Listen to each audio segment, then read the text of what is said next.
2000 shares जो कि allot किए गए थे मिस रिगल को, जिस पे ₹80 पर शेयर कॉल्ड हो चुके थे और ₹50 मिल चुके थे। तो नंबर ऑफ शेयर्स जो फॉरफीट किए गए उन पे कंपनी ने ₹80 कॉल्ड करे थे, ₹50 उन पे मिल चुके थे कंपनी को।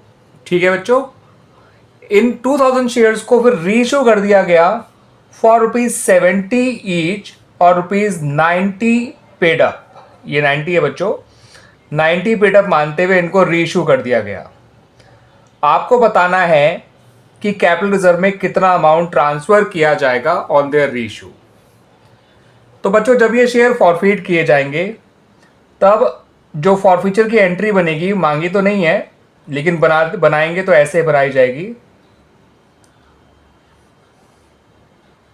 शेयर कैपिटल डेबिट करिएगा 2000 इंटू 80 से, जो कि होता है 1,60,000। शेयर फॉरफीचर में आएगा 2000 into 50 1 lakh. Calls and arrear में आएगा 2000 इंटू 30 ₹60,000। सही है बच्चों। जब इन शेयर्स को रीइश्यू किया जाएगा तो बैंक डेबिट होगा, शेयर फॉरफीचर डेबिट होगा और शेयर कैपिटल क्रेडिट होगा। शेयर कैपिटल में आएगा 2000 इंटू 90 जो कि 1,80,000 होता है। बैंक में आएगा 2000 इंटू 70 जो कि 1,40,000 होता है। और शेयर फॉरफीचर में आएगा 40,000।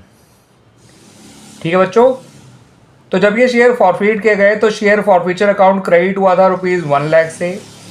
जब ये शेयर रीइश्यू हुए तो शेयर फॉरफीचर अकाउंट डेबिट हुआ था ₹40,000 से। अब क्योंकि ये सारे ही फॉरफीट शेयर रीइश्यू हो गए थे तो कंपनी को कितना गेन हुआ होगा इनके रीइश्यू पे वो समझ लीजिए।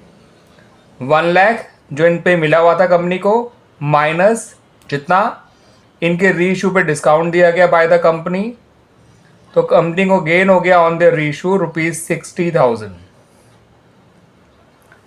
ठीक है बच्चों, ₹60,000। तो आंसर क्या है बच्चों? आंसर है ऑप्शन नंबर बी।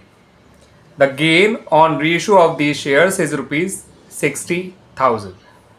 जितना पैसा इन शेयर्स पे कंपनी को मिला हुआ था पहले वो, ठीक है बच्चों, 50 यानी कि 2050 1 लाख, और जितना इनके रीइश्यू पे डिस्काउंट दिया गया ₹20 उसे माइनस कर दीजिए।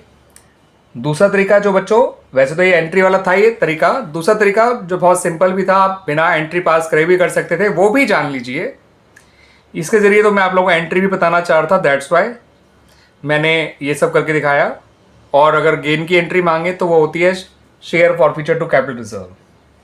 बाकी अगर आपको सही ऑप्शन को ही चूज करना होता और कम से कम टाइम में क्वेश्चन करना होता, आप सिंपली जितना पैसा फॉरफीट किया हुआ था पर शेयर वो, माइनस जितना डिस्काउंट दिया रीइश्यू पर शेयर वो, इनके डिफरेंस को ले लीजिए, into number of shares reissued कर दीजिए, आंसर आ जाएगा। 50 और 20 का डिफरेंस होता है 30। अब 30 इंटू 2000 होता है 60,000। तो देखिए बच्चों, बिना एंट्री बनाए गेन ऐसे निकाल लेते हैं आप। ठीक है बच्चों, तो मैंने आपको एंट्री बना के भी समझा दिया और डायरेक्ट भी बता दिया।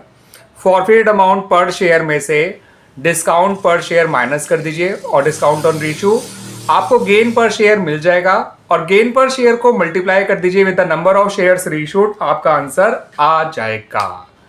क्लियर बच्चों? आ गया समझ में?